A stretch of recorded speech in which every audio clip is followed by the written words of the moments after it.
salirnos un tanto del tema que estamos hablando sobre la operacionalización de variables. También hablábamos acerca de los diseños muestrales en el marco de un enfoque metodológico de una investigación.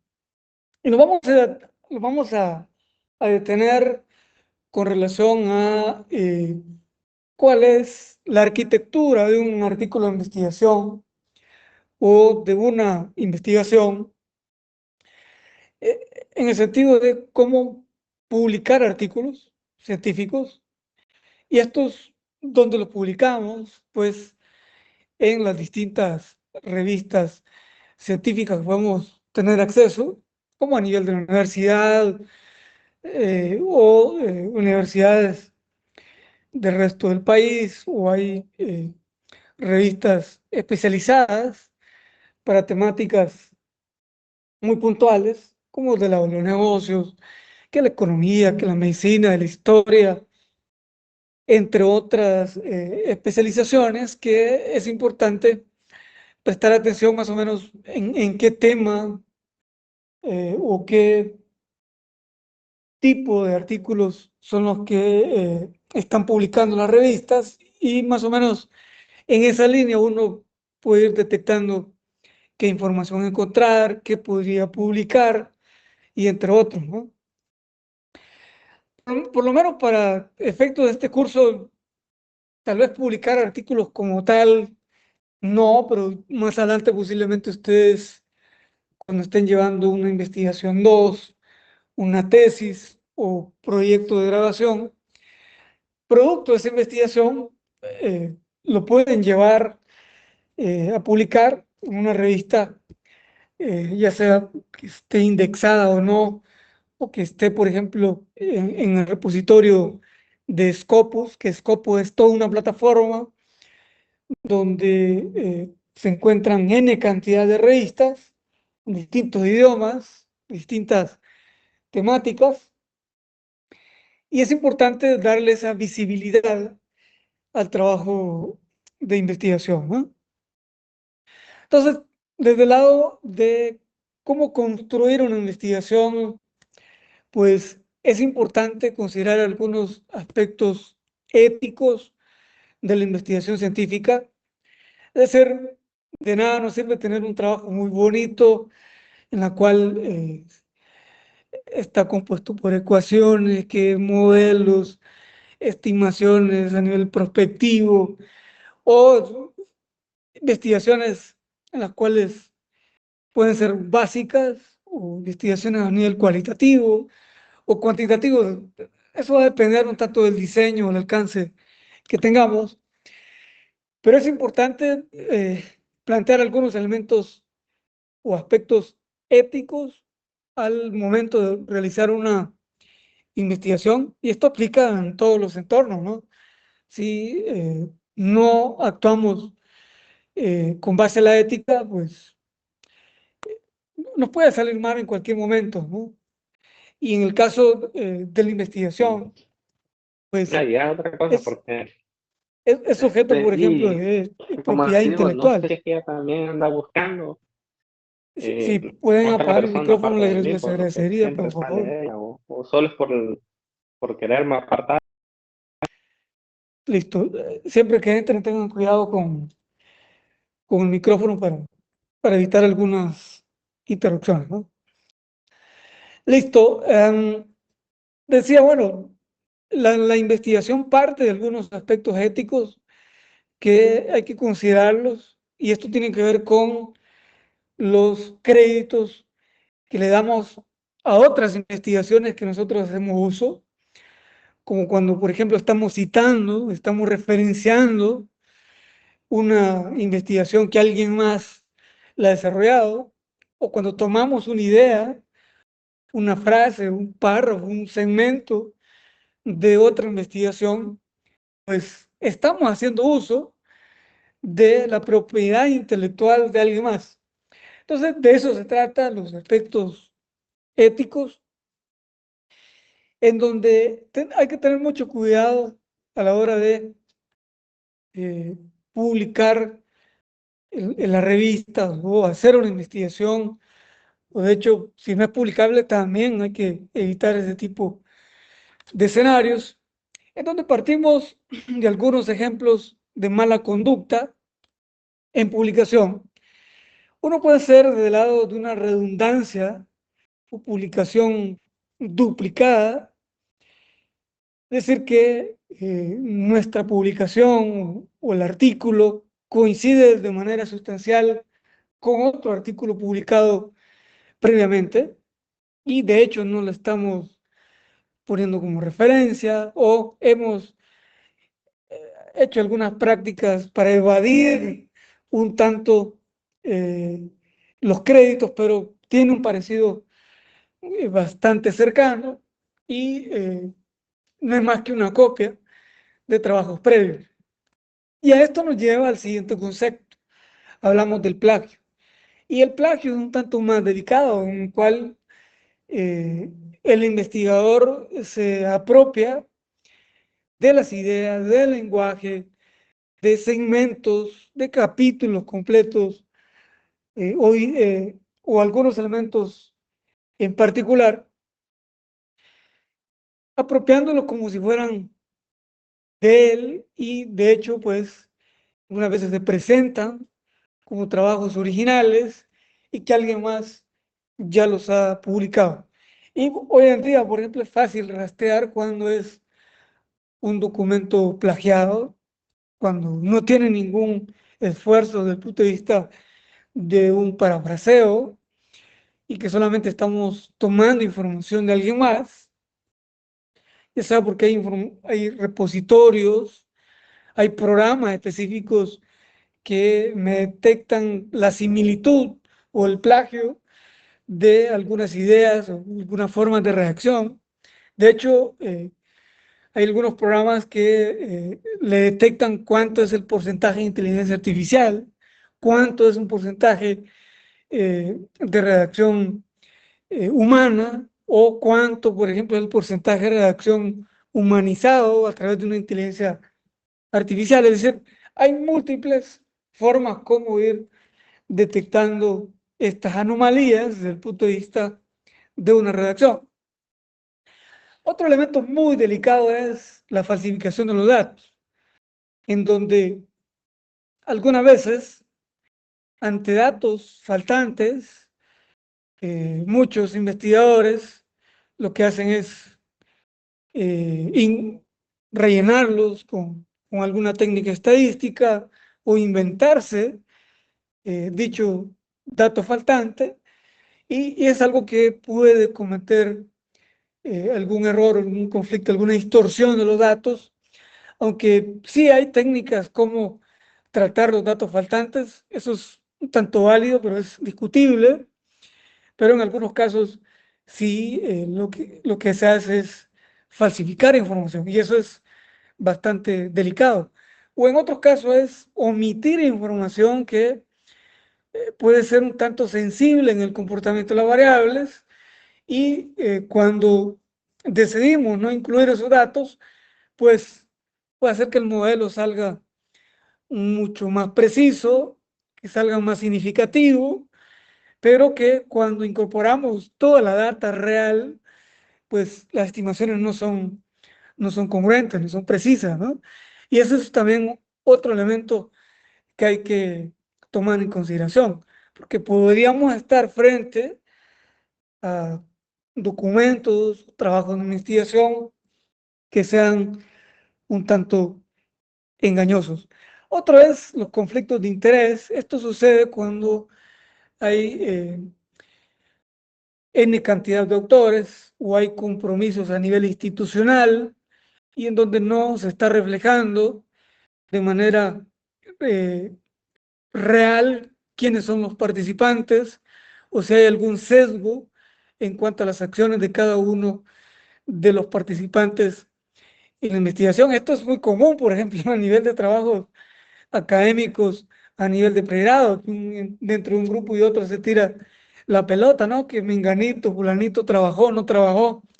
Ese es un conflicto de interés a nivel grupal.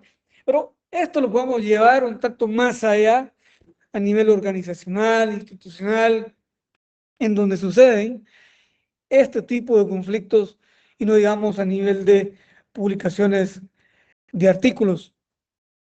Y otro tiene que ver con problemas de autoría.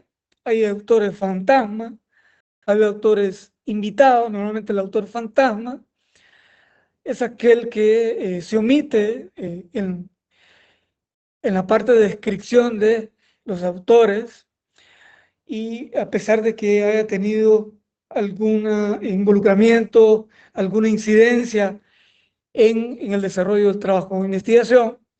Y hay otros casos que se conocen como autores invitados, aquellos que se incluyen como autores dentro de un trabajo de investigación, aunque no han cumplido con las condiciones para poder considerarse como un autor dentro de un trabajo de investigación. Entonces, podría ser como aquellos que se han omitido, aquellos que estamos incluyendo, que no ameritan que debería estarse incorporando, ¿no? Entonces, cuando hablamos de artículos, hay algunos que pueden ser editores, otros pueden ser a nivel de revisión de pares, y otros, por ejemplo, son desarrolladores de códigos, otros son los que llevan la parte del manejo, el management del proyecto de investigación. Entonces, en función de el nivel de involucramiento en el desarrollo del trabajo, pues así es también la participación en el nivel de coautoría de los trabajos de investigación.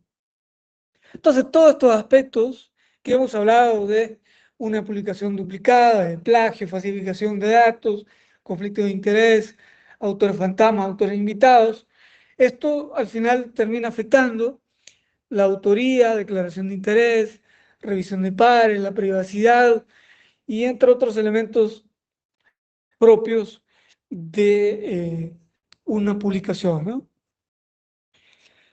Entonces, las malas prácticas nuevamente las asumimos más desde el punto de vista del plagio o el mal referenciado, mal citado de trabajo que estamos utilizando, pero va un poco más allá. Una de esas malas prácticas es apoderarse, apropiarse de trabajo de otro, lo conocemos como el plagio, o también ocultar los objetivos de la investigación o las fuentes de financiación, es decir, hay que ser transparentes, quién lo está financiando, para qué van a ser los resultados, cómo van a utilizar esos datos derivados de la investigación. En algunos casos hay que firmar un consentimiento informado a quienes le vamos a aplicar un instrumento de medición, de tal manera que a futuro no me va a salir alguien decir, no, esos datos que están en ese informe, yo no digo un consentimiento informado y por lo tanto no lo pueden utilizar. Y de hecho ya puede estar publicado en una revista o en un artículo y esto nos puede afectar, ¿no? Hasta nos puede llevar a problemas de tipo legal. Otro puede ser primar los motivos personales o económicos frente al rigor científico en la evaluación de trabajos de terceros. También eso influye el sesgo y también tiene que ver con un elemento ético desde el lado de la revisión. Firmar como propios trabajos de investigación en los que no ha tenido un aporte significativo o un número excesivo de autores también pudiese tener una incidencia en el artículo de trabajo de investigación, ¿no? Otro elemento del lado conceptual de qué es un plagio es, por ejemplo, cuando nosotros parafraseamos, citamos un documento, ya sea de manera textual dentro del párrafo, fuera del párrafo, o con una cita parafraseada, es decir, escrita con nuestras propias palabras, pero resulta que no la citamos de manera correcta, sin citar quién es el autor, cuál es el año de publicación, o inventamos que es un autor distinto, como lo hace, por ejemplo, un ChatGPT, que alucina algunas referencias o fuentes de información que si nos vamos de primeras a primeras caemos en el error de cometer este tipo de plagios. Otro es el autoplagio, nuevamente se refiere cuando nosotros eh, utilizamos trabajos, resultados propios como si fueran nuevos que ya han sido publicados o que previamente ya tenemos resultados de ciertas investigaciones y las estamos planteando como totalmente nuevas. También hay que hacer uso de la referencia, las citas, en función de cada uno de los trabajos utilizados. Y esto nos lleva a algo que se conoce como la falta de honestidad en el ámbito de la investigación.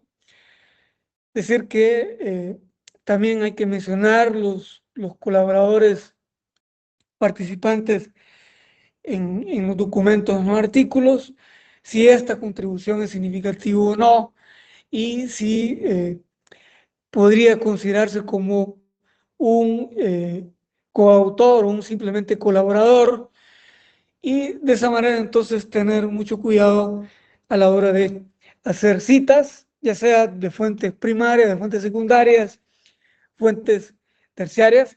Este es, por ejemplo, un programa para poder detectar plagio, público que es pagado y nos puede servir para poder identificar cuál es el nivel de similitud de un trabajo de investigación con otros trabajos disponibles en la web u otros repositorios que podemos tener acceso como a nivel institucional. Estos son otros programas que también podemos hacer uso. Uno de los más conocidos es el Turnitin. Por ejemplo, algunas universidades privadas cuentan con este programa. Una vez que ustedes suben un documento a una plataforma campus virtual u otras similares, automáticamente le detecta si el artículo tiene un cierto nivel de similitud o plagio y le identifica cuáles son los documentos, hasta le enmarca, por ejemplo, cuáles son los párrafos que he tomado en cuenta, etcétera. Hay otro que también es bastante utilizado, es Plagiaris Checker o Cross-Check. Eh, Estos son algunos, entre otros, que podemos hacer uso. Algunos son versiones gratuitas, otras son versiones pagadas. Y esta es más o menos una demostración en lo cual identifica, por ejemplo, un programa de estos de antiplagio. Es decir, analizamos todo un documento y al mismo tiempo los distintos párrafos o frases, porque uno puede ir seleccionando segmentos, párrafos o frases o todo el documento como lo quiera analizar. Y de esa manera le va a ir detectando con algunas frecuencias cuáles son los porcentajes de similitud con relación a algunas frases, ideas o porciones de todo un documento. Algunas veces cuando uno está revisando trabajo a nivel de tesis o artículos científicos de pares o a nivel de trabajos académicos, se divierte mucho en el sentido que algunas veces creen que el docente no se va a dar cuenta, o puede ser que dicen, este señor no sabe, lo voy a engañar, y voy a solamente copiar, meto un prompt en inteligencia artificial, lo pego y listo, ¿no? Eso puede ser con alguien que posiblemente no tenga algún dominio de herramientas tecnológicas o que no están en línea, por ejemplo, hoy día con algunas tendencias a nivel de inteligencia artificial, etcétera. Pero en el sentido que lo digo, se divierte es que trabajos completos, 100% de coincidencia, con trabajos de UNIT, con trabajos de UTH, con un trabajo, por ejemplo, de universidad a nivel de Centroamérica, a nivel de Estados Unidos, otros países, que aparentemente se ven bien los trabajos y que cuando uno hace este tipo de análisis tienen un 100% de coincidencia, una coincidencia mayor, un 50%, y al final dice, bueno, ¿por qué me fue mal? Pero en parte es justamente ello, ¿no?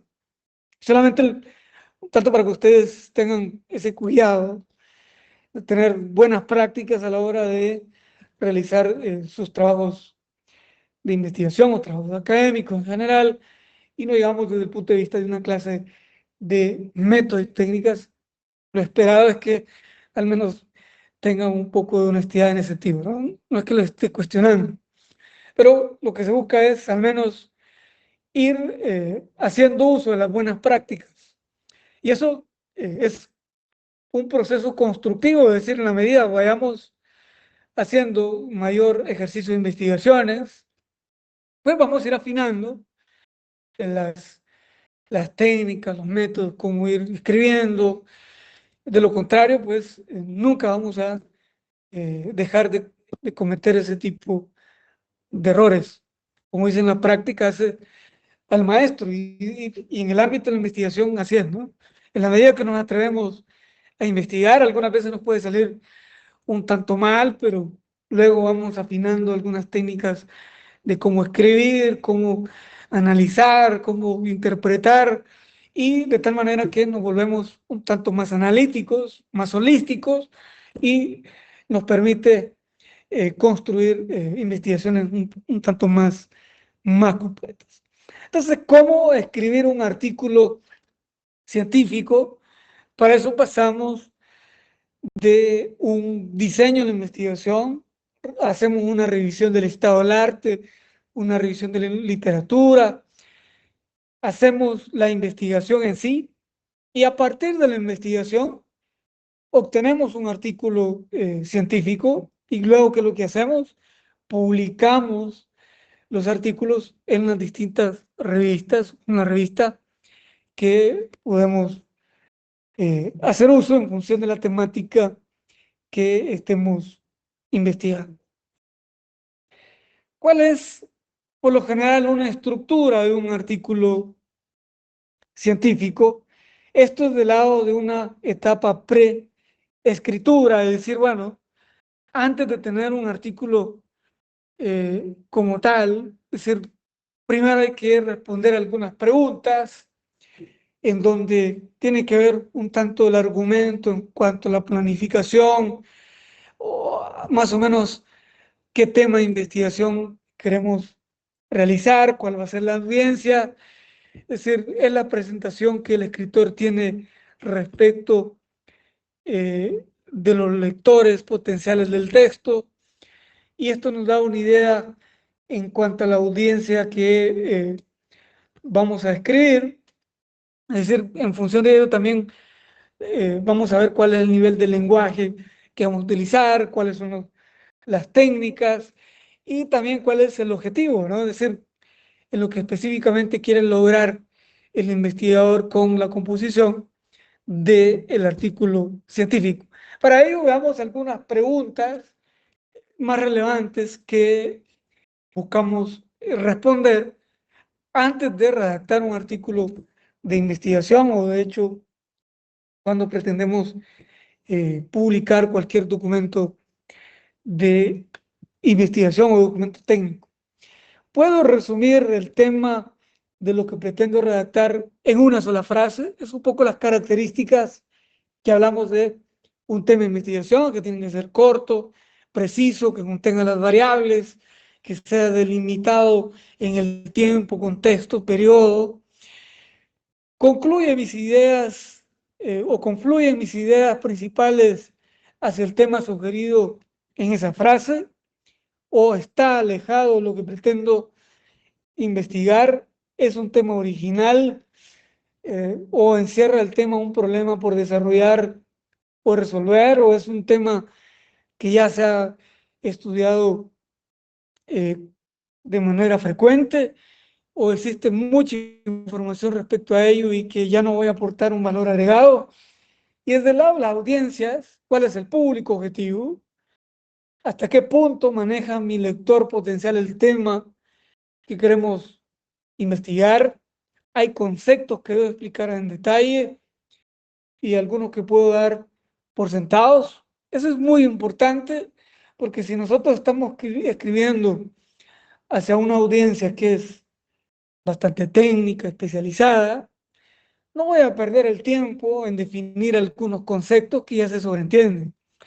Pero si es un artículo de investigación para una audiencia menos técnica, menos especializada, es para público general, pues el lenguaje que podemos utilizar es un tanto más básico, en donde todo el mundo lo pudiese entender, y no voy a llevar un nivel de lenguaje un tanto más sofisticado, más técnico. Entonces, en función de quién esté al frente, cuál va a ser la audiencia, así también va a ser el nivel de lenguaje utilizado en el artículo de investigación. Eso sucede hasta en una clase eh, a nivel de aprendizaje, ¿no? Por ejemplo, cuando uno está en una clase de pregrado, utiliza, por ejemplo, un cierto nivel, o cuando uno está en una clase de maestría, el tono sube un poco más, el nivel, por ejemplo, en cuanto a la rapidez de la enseñanza de los temas, entonces uno cambia, hace unas variaciones. Bueno, digamos, por ejemplo, si están en un programa a nivel ya de doctorado, ¿no? Que es un tanto mucho más técnico, mucho más específico, y eso sucede también desde el lado de la investigación. Les pongo este escenario un tanto porque me ha tocado vivir eh, digamos, las cuatro experiencias, ¿no? A nivel de proceso de enseñanza-aprendizaje. De hecho, a nivel de secundaria, una experiencia muy corta, a nivel de pregrado, maestría y programa de doctorado, y una vez cuáles son las diferencias en los procesos de enseñanza-aprendizaje. En algunos cursos, por ejemplo, que son un tanto más avanzados a nivel de pregrado, uno trata de socar más, llegar a esa frontera que podría tener en otros programas, pero es un tanto también del lado de la investigación, es decir, bueno, en, en función de la audiencia, así también va a ser el tono en el cual podríamos profundizar en los temas que estamos abordando. Y eso también tiene que ver con las revistas, ¿no? Hay revistas que son top, que son cuartil 1, cuartil 2, que son altamente calificadas, y por lo tanto quienes las leen son profesionales especializados a nivel senior y que tienen un amplio dominio del tema. Y cuando uno llega con un artículo o una versión muy básica a nivel descriptivo, pues se lo van a rechazar, ¿no? Es decir, no cumple con los requisitos. Entonces, también hay que tener esa, esa visión desde el punto de vista de qué es lo que andamos buscando con nuestro trabajo de investigación, hacia dónde apuntamos, ¿no? Pero para un trabajo académico a nivel de una clase, pues es justamente un ejercicio más en términos de ir afinando algunas habilidades, competencias, pero cuando ya nos enfrentamos a una experiencia profesional, ahí sí tenemos que tener en cuenta dichos aspectos. ¿Cuál es la anatomía de un artículo científico? Pues todo artículo científico parte de al menos de una portada, que no hablamos de una portada de una página en donde vamos a encontrar eh, espacios significativos. Normalmente la portada de un artículo es menos de un cuarto de página, en donde encontramos cuál es el título, cuáles son o quiénes son los autores, cuál es la afiliación de los autores, es decir, a qué institución pertenecen a la autónoma, a otra universidad, etcétera, y correo electrónico, listo. Es un tanto más o menos la portada, que es en dos, tres líneas, se dice el título, autores, afiliación, y listo. Y además con otros elementos como el número de revista, el volumen, y entre otros elementos característicos de una revista, ¿no? Luego, ¿qué es lo que identificamos dentro de un artículo? Por ejemplo, la introducción. Dentro de la introducción, por lo general, la mayoría de artículos contienen elementos del planteamiento del problema, como cuál es la pregunta problema de la investigación, las preguntas de investigación, cuáles son los objetivos o el propósito del estudio, es decir, qué se pretende, y de cierta manera también se encuentran aspectos de justificación, y en algunos casos podemos tener la parte del marco teórico o revisión de literatura. Ese es más o menos el factor común en la introducción en los artículos de investigación. Pero cuando estamos hablando de una introducción, de un trabajo de tesis, de una investigación completa, la introducción es un tanto cuál es la estructura del documento, cómo se organiza cada uno de los capítulos y se hace un breve resumen por cada uno de los segmentos o secciones que conforman el artículo, y eso es un tanto la estructura de la investigación. Eso es la típica introducción que conocemos, pero dentro de un artículo, que es una versión más corta, hace más referencia a un planteamiento del problema o un marco teórico, y que en algunos casos encontramos el marco teórico, la revisión de literatura, de manera separada, ¿no? Pero por lo general la introducción abarca más elementos de planteamiento de problema. En esta anatomía, por ejemplo, tenemos la revisión de literatura separada, que es una forma bastante común. Luego tenemos, por ejemplo, el método, es decir, el enfoque metodológico o la metodología. Lo podemos encontrar de esas tres maneras, como método o metodología de la investigación o enfoque metodológico de la investigación, en donde al menos colocamos cuál es el enfoque de investigación, si es cuantitativo, si es cualitativo, si es un diseño experimental, no experimental, si estamos hablando, por ejemplo, de las técnicas de recolección de datos, las técnicas de análisis de datos, cuáles son los tipos de hipótesis que estamos utilizando, y en algunos casos hasta especificamos los modelos, cuáles son los parámetros, cuáles son los supuestos, y al menos también cuáles son los programas estadísticos que utilizamos para realizar las estimaciones. Todos esos son elementos de método o enfoque metodológico en términos de técnicas, herramientas que utilizamos para el desarrollo de la investigación. Y luego tenemos la parte de resultados, ya es lo relacionado con la evidencia, la interpretación de los datos. Y por último tenemos las conclusiones y materiales adicionales como un anexo, un apéndice u otro que podríamos considerar en el marco de un artículo de investigación.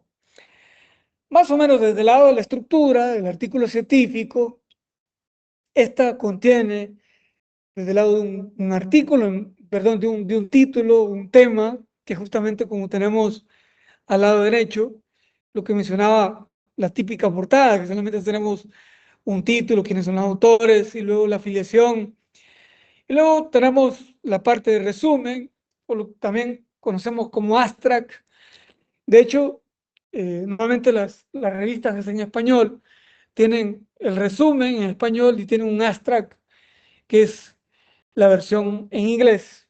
Y también podemos considerar las palabras claves, que las palabras claves nos sirven para poder rastrear los documentos en los repositorios web, en donde las palabras clave normalmente las encontramos en el título, en los objetivos, en las hipótesis, en las preguntas de investigación, y normalmente podrían ser entre 5 o 3 palabras claves o menos de 10 palabras claves para tener más o menos a qué se refiere el trabajo de investigación.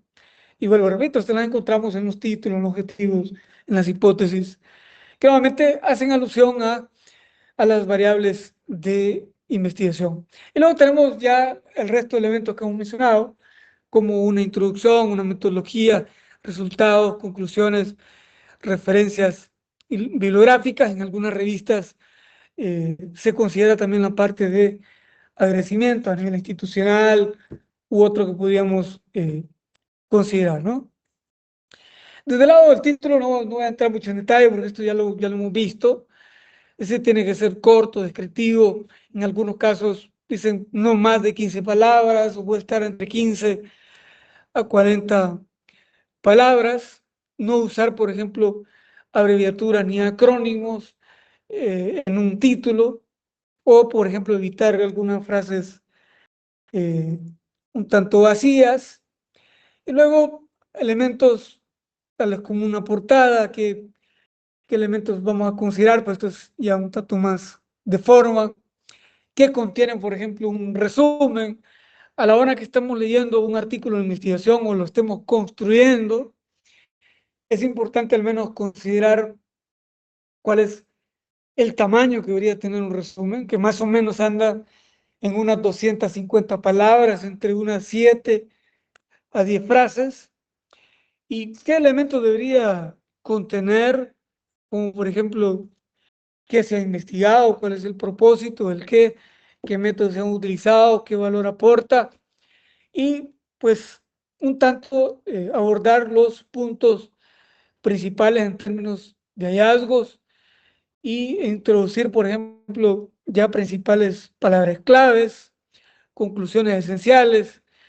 En un resumen, no se ponen ecuaciones, gráficos ni tablas, simplemente de manera sistematizada o de manera resumida, cuáles son los principales hallazgos, no escribir en primera persona, sino en tercera persona, lo normalmente conocemos como usar la voz activa en tiempo pasado. Algunas veces cometemos el error de escribir en primera persona y eso no es totalmente recomendable, ¿no? Cuando estamos ya en trabajos serios. ¿Qué otros elementos podría incorporar? Una frase con el objetivo principal del estudio. Nuevamente hacemos referencia al objetivo general o a un objetivo específico que también destaque, porque no puedo poner todos los objetivos específicos, o también podemos hacer referencia a la hipótesis o a la pregunta problema de investigación, eh, describir cuál es el método o la perspectiva teórica clave que estamos utilizando y resumir los principales hallazgos en dos, tres frases, incluyendo algunos datos cuantitativos relevantes que hagan referencia o contrasten a la hipótesis de investigación y alguna conclusión o principales implicaciones del estudio. Pero no se trata de repetir lo mismo de las conclusiones o hallazgos. Las palabras clave, decíamos, ¿dónde las podemos encontrar? Decíamos, pueden estar en el título, otras pueden estar en el resumen, y estas normalmente están de manera explícitas en el campo de palabras clave que normalmente tienen los artículos de investigación. ¿Por qué razones se utiliza? Es justamente para incorporarlas en los motores de búsqueda a nivel de las plataformas como Google, Scopus o la misma inteligencia artificial también reconoce palabras claves, es decir, hay un preentrenamiento de este tipo de soluciones tecnológicas en las cuales hay diccionarios en español, hay diccionarios en inglés, hay diccionarios de palabras negativas, hay diccionarios de palabras con un lenguaje positivo o lenguaje neutral. Es decir, detrás hay toda una alfabetización de los programas o repositorios y de esa manera entonces los artículos también se adaptan a ese lenguaje a través de las palabras claves, de tal manera que sean rastreables, ¿no?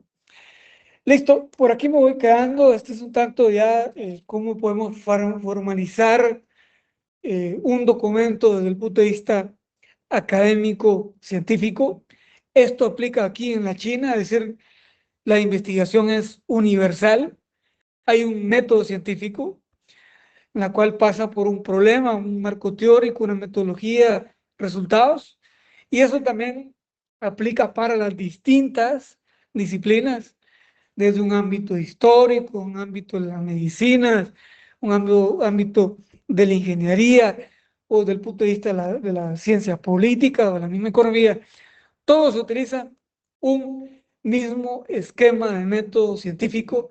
Lo único que cambia son las herramientas, las técnicas, los diseños de la investigación. Algunos pueden ser cualitativos, otros pueden ser cuantitativos, algunos pueden utilizar diseños muestrales probabilísticos, otros pueden utilizar diseños no probabilísticos, y así hay distintas ramificaciones en las cuales se puede abordar, pero el método científico es el mismo para las distintas investigaciones, ¿no?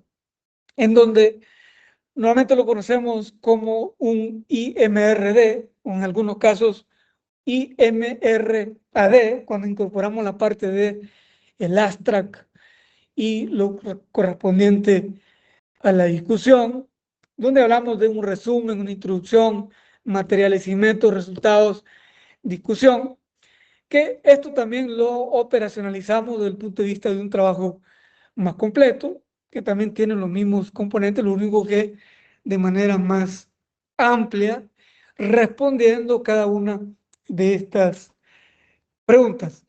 Listo, por aquí me quedo, si no hay comentarios, dudas, si no, estamos listos, jóvenes. Por ahí en el campo virtual les he cambiado, les he actualizado la fecha de la evaluación, la tenemos para el día lunes, a partir de, creo que las 7 de la noche, ¿no? Creo que por ahí se la voy a verificar bien. El examen va a estar disponible a la hora clase, a las 7 de la noche, en adelante, que ustedes lo pueden hacer hasta las 11 de la noche, con una duración de 1 hora para que ustedes lo puedan realizar por cualquier eventualidad que se les presente, que le va la luz, que se les fue el internet u otra que tengan ahí de manera de contingencia, ¿no? Listo, jóvenes. Nos vemos mañana nuevamente. Gracias, Lick. Buenas noches. Gracias, Listo. Lick. Buenas noches. Buenas noches.